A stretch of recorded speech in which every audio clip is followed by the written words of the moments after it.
Previously, we explored the initiation of the Green Credit Program, that is GCP, in India in two parts, emphasizing its transformative approach to incentivizing sustainable practice.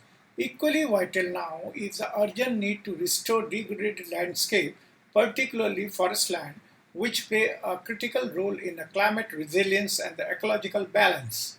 Greetings once again. I am your host Harshish Sinha, putting forward another compelling discussion on the guidelines for the eco-restoration of the degraded forest land under India's pioneering Green Credit Program. This initiative marks a significant departure from conventional carbon credit model, introducing a proactive and action-oriented mechanism to foster ecological restoration and climate change mitigation. This presentation delved into the strategic framework and implementation roadmap designed to regenerate forest ecosystem while aligning with India's broader environmental objectives. The guidelines not only promote biodiversity and ecosystem services but also reflects India's enduring commitment to sustainable development and forest conservation.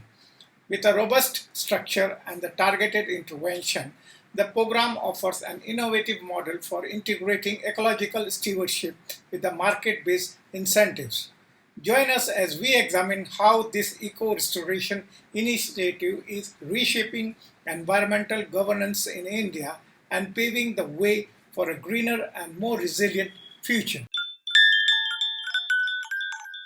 Our Honorable Prime Minister visions for the Green Credit Program reflects a transformative approach to environmental governance in India, moving away from the limitations of traditional carbon credit mechanism.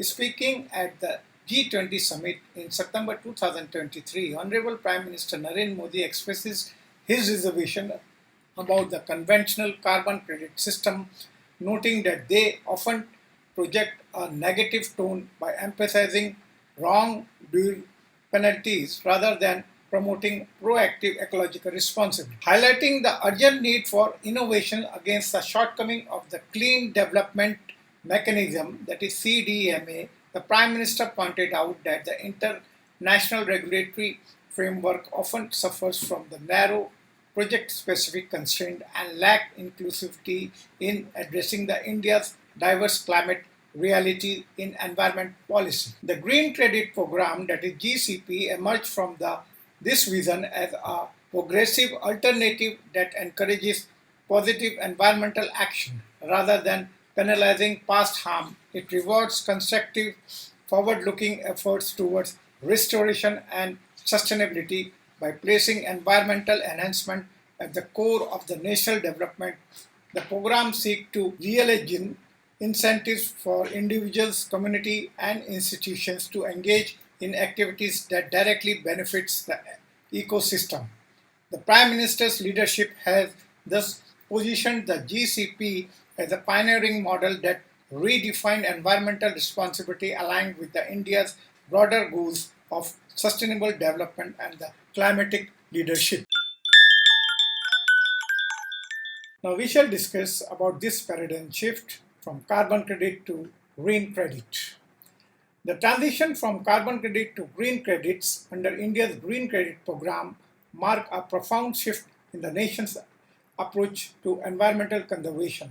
Unlike carbon credit, which are largely reactive and serve as a compensatory mechanism for environmental damage, green credit emphasizes proactive, positive contribution to the ecological restoration. This paradigm shift is rooted in the belief that environmental stewardship should go beyond damage mitigation to encourage active restoration and sustainable practices. This led to positive action where the Green Credit Program redefined environmental accountability by incentivizing action that create measurable environmental value. It aligns closely with the Prime Minister Narendra Modi vision of convenient action, continuity for change, fostering a culture of sustainability that is participatory, forward-thinking, and result-driven. This new framework not only corrects the limitation of the earlier system but also reinforces India's leadership in climate innovation By institutionalizing a market-based mechanism for reward ecological efforts, the program built a transparent, scalable, and transformative model of environmental governance, one that reflects the positive action-oriented ethos rather than punitive framework. While carbon credit systems have traditionally functioned as penalties, allowing polluters to compensate for emission by investing in offsetting projects. In contrast, green credit rewards individuals, institutions, and communities for direct engaging in environmental regenerative activity. This may include afforestation, biodiversity enhancement, water conservation, and the soil restoration, among others. Now let us discuss core principle of the Green Credit Program. The Green Credit Program in India is anchored in a set of core principles designed to foster sustainable forest management and environmental restoration while aligned with the country's broader climate goals. These principles ensure the program integrity, inclusivity net, and long-term impact. The eco-restoration focuses is the prime principle, emphasizing the scientific rehabilitation of degraded forest land. This approach prioritizes the nature-based solution backed by the rigorous ecological data, thereby restoring biodiversity, improving soil health, and enhancing the carbon sequestration. The next is public-private partnership, where it plays a vital role in the success of the program. It encourages dynamic collaboration between the government agency, private stakeholder, and the local communities. This inclusiveness governance model not only ensures efficient resource mobilization and knowledge sharing, but also supports local livelihoods and participatory forest management. Credible verifications underpin the program's credibility. It mandates the use of robust, transparent monitoring and verification protocols to ensure that green credit are based on genuine, measurable environmental outcome. This principle is essential for building trust among the stakeholders and ensuring the long-term success of the credit system. Lastly, the climate action integrates the program into India's national and international environmental commitment by promoting eco-restoration activities with clear ecological and economic co-benefits. The Green Credit Program contributes to climate change mitigation, resilience building, and sustainable development. Together, these core principles form the foundation of the forward-looking and holistic approach to environmental governance, making the Green Credit Program a pioneering model in global climate and restoration efforts. This slide explains the program governance structure under the Green Credit Program. The governance structure of the Green Credit Program, that is GCP, in India is designed to ensure robust coordination, policies oversight, and effective implementation of the restoration activity through a multi-tiered institutional framework. At the apex of the structure, the Ministry of Environment, Forest, and Climate Change, which provides overall policy direction and oversight for the program. The ministry plays a critical role in setting national environmental goals and ensuring that the green credit framework aligns with the broader climate and sustainability objects. Supporting this central body, the Indian Council of Forest Research and Education, that is ICFRE, which we previously discussed, which serve as the technical backbone of the program. The ICFRE is responsible for developing methodologies, coordinating technical activities, and ensuring that implementation is grounded in scientific research and field expertise. The next is State Forest Department acts as the key implementing arm on the ground. They are tasked with the executing restoration initiative, monitoring activities, and ensuring adherence to established ecological and procedural standards at the state and the regional level. Finally, participating entities including private sector organizations, civil society groups, and community stakeholders are crucial to the success of the program. These entities invest in and carry out the restoration activity, contributing to the program scalability and outreach. Together, this governance framework fosters an integrated collaborative approach to environmental restoration enabling Indian Green Credit Program to function effectively across administrative level while remaining grounded in technical excellence and the community participation. Now let us discuss the national distribution of the registered eco-restoration block under the Green Credit Program. The national distribution of the registered eco-restoration blocks under the India's Green Credit Program reflects a geographical diverse engagement with the environmental restoration initiative. The data reveals significant state-level variation in participation, underscoring the regional priorities and administrative readiness. Madhya Pradesh leads to the country by wide margin, registering the highest number of eco-restoration blocks. This dominant position highlights the state's proactive approach toward forest restoration and its strong institutional capacity to implement GCP initiative. Its ecological diversity and expansive forest cover make it prime candidate for such intervention. Tamil Nadu follows, albeit at a considerable distance, showcasing a growing interest in blending environmental sustainability and development goals. Jharkhand, Gujarat, and Telangana also show a commendable levels of engagement, indicating a pan-Indian movement towards the landscape restoration. Other states such as Maharashtra, Chandigarh, and collective group labeled as other state demonstrate moderate but growing participation. These figures suggest that while some states are in the advanced stage of the program integration, others are gradually aligned with the GCP objective. This distribution underscores the importance of decentralized environmental governance where the local conditions, institutional frameworks, and state-level commitment significantly influence the success of the national environmental policy.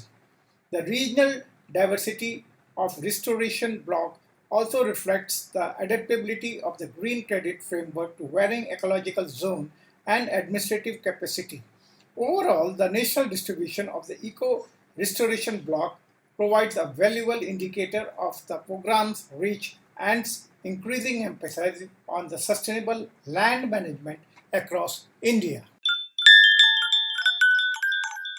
Now let us look what is the current status of land registration. The Green Credit Program has witnessed significant advancement in domain of land registration for eco-restoration, making a sustainable stride towards achieving India's environmental sustainability goal.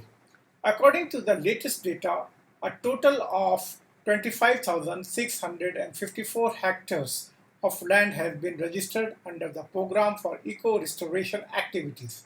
The, the registered land represent a critical steps in identify degraded forest area that are eligible for scientifically backed ecological rehabilitation. Of this total area, 2016 hectares have already been selected by participating entities for on-ground implementation. These selections signify a strong institutional and the private sector engagement with the program, indicating robust interest and proactive participation in restoration degraded ecosystem. Importantly, around 3,638 hectares remains available for selection, offering fresh opportunities for new participants, be it a government agency, private investors, or community stakeholders, to contribute to India's green transformation. The availability of this land ensured that the program continued to maintain flexibility for expanding its reach while upholding the ecological and economic viability. This status update reflects a well-structured and dynamic approach to land selection and utilization within the GCP framework. By balancing implemented and available area, the program facilitates both the scaling up of the ongoing efforts and the inclusion of the future stakeholder. This dual focus is essential for building long-term resilience in India's forest ecosystem and aligns seamless with the national objective of environmental conservation and sustainable development. Let us now review allocation status of land. The image titled Land Allocation Status provide a comprehensive overview of the current state of land allocation for eco-restoration activities.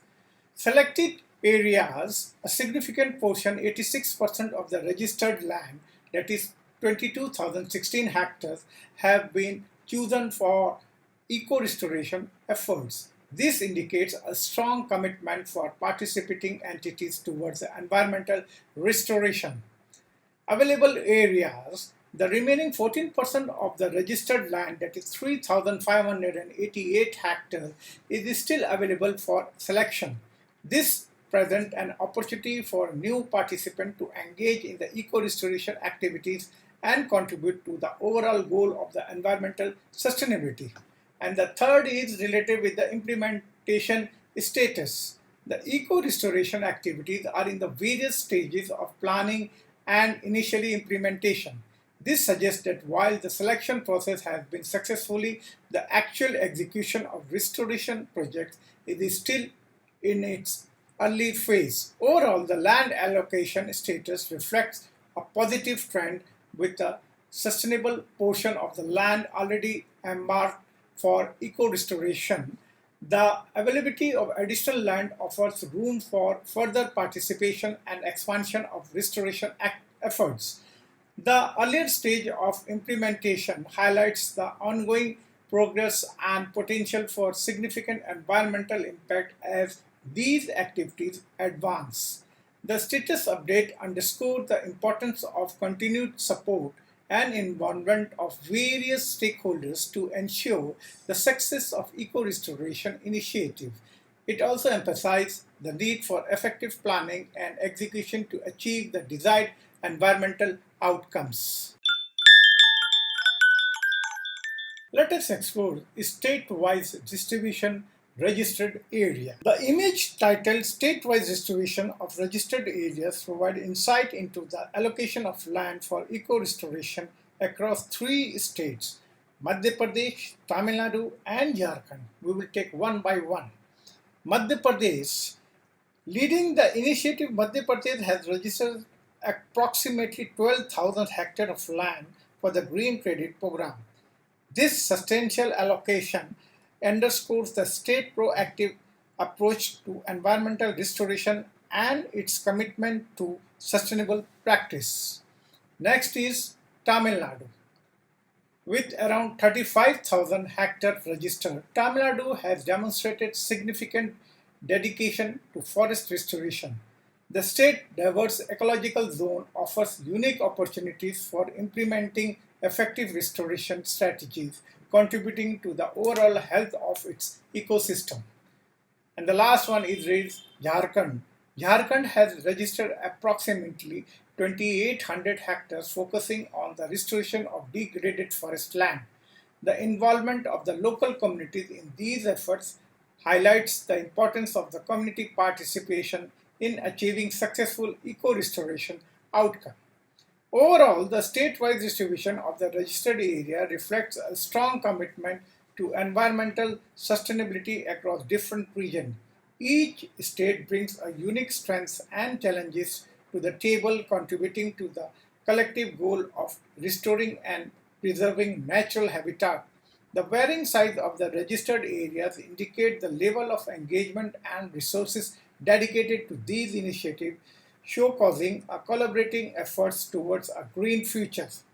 This distribution highlights the importance of tailored approach to eco-restoration, considering the specific ecological and social context of each state.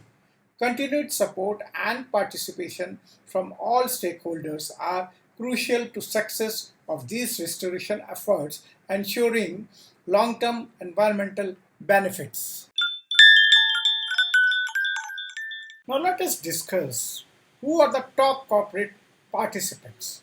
The slide titled Top Corporate Participants provides a detailed overview of the leading corporate entities involved in eco-restoration activities measured by the participation level. Indian Oil Corporation. Leading the chart, Indian Oil Corporation has the highest participation level, significantly surpassing other entities. This indicates a strong commitment to the environmental sustainability and sustainable contribution to eco-restoration efforts. Power Grid Corporation. Following the Indian Oil Corporation, Power Grid Corporation shows a notable level of participation, though considerable lower. This highlights its involvement in supporting the eco-restoration initiative. While the NTPC Limited and Central Coalfield, both entities have almost similar participation level, contributing to the eco-restoration activities, but at lower scale compared to the top two participation. Their involvement is still significant in the overall context of the corporate contribution. Southeastern Coalfield and other entities. These participants have the lowest level of engagement among the listed corporations, while their contributions are minimal relatively to Indian Oil Corporation. They are still part of the collaborative efforts toward the environmental restoration. Overall, the bar chart underscores the dominant role of Indian Oil Corporation in eco-restoration activities, with other corporations also playing an important role, albeit to varying extent. This distribution of participation level reflects the diverse engagement of corporate entities in supporting the environmental sustainability initiative. Continued involvement from these corporations is crucial for the success and expansion of eco-restoration efforts, ensuring long-term positive impact on the environmental issues. Why this corporate participation is there? Because there is benefits of the Green Credit Program. Let us now discuss about it. The Green Credit Program offers a multiple and benefits spanning environmental, social, and economic dimension, contributing to the holistic sustainable development.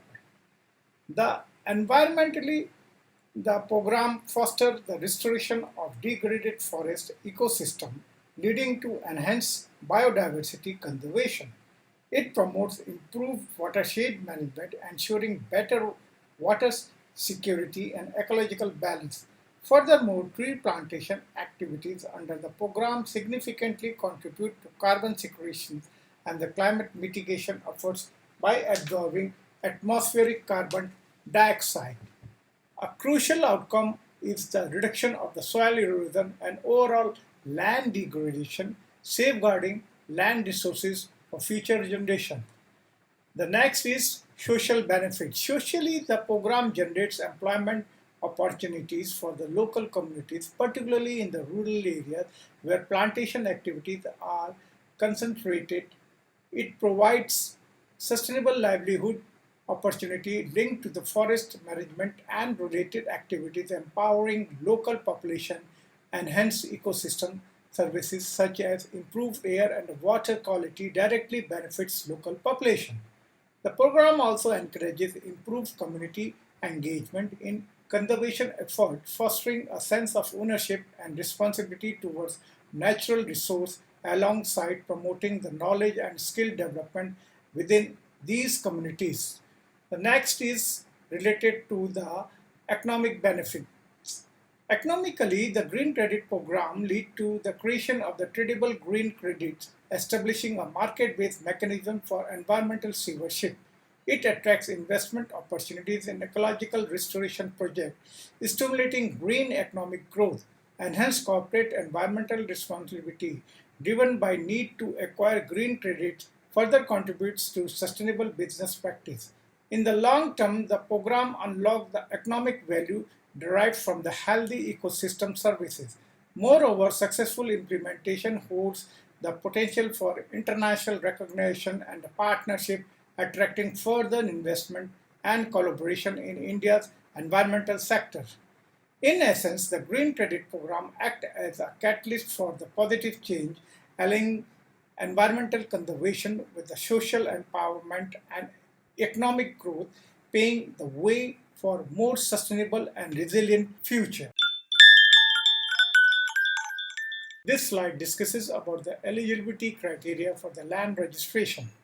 The image titled Eligibility Criteria for the Land Registration outline the specific requirement for land to be registered under the Green Credit Program. These criteria ensure that the selected land are suitable for the eco-restoration activities and can be managed effectively. The first is related with the land classification. Only degraded forest land that fall under the legal jurisdiction of the State Forest Department are eligible for the registration. This ensured that the lands selected for restoration are officially recognized and managed by appropriate authorities. The next is related with the degraded assessment. The land must undergo a scientific assessment to determine their level of degradation. This assessment is based on canopy density, soil condition, and biodiversity parameters following established guidelines. Such thorough evaluation ensured that the land chosen for the restoration are genuinely in need of ecological intervention. The next is condition is minimum area requirement. To ensure ecological viability and efficient management, continuous block of land with a minimum area of 5 hectares are preferred. Larger continuous area are more effective for restoration activity as they support better ecological process and management practice. And the last one is related with the legal clearance. The land must be free from disputes, encroachment, and the legal challenges. This criterion is crucial to ensure smooth implementation of restoration activity without legal hindrance that could delay or obstruct the process. Overall, these eligibility criteria are designed to select lands that are most suitable for eco-restoration, ensuring that the efforts are focused on areas that will benefit the most from intervention. By adhering to these guidelines, the Green Credit Program aims to achieve significant environmental impact through well-managed and scientifically supported restoration activities. The involvement of the State Forest Department and the requirement for legal clearance further ensured that the selected lands are managed responsibly and sustainably. Now let us understand the process of land registration. The slide titled The Land Registration Process outlines the steps involved in registering land for eco-restoration under the Green Credit Program. First is related with the identification of degraded land. The process begins with the State Forest Department identifying suitable degraded forest land. This identification is based on the scientific assessments and the criteria set by the program, ensuring that the selected lands are appropriate for restoration. The next is related with the documentation preparation. Once the land is identified, detailed documentation is prepared.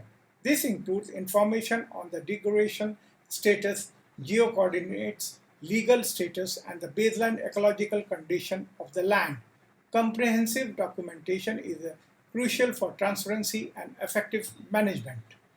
The next step is related with the online registration.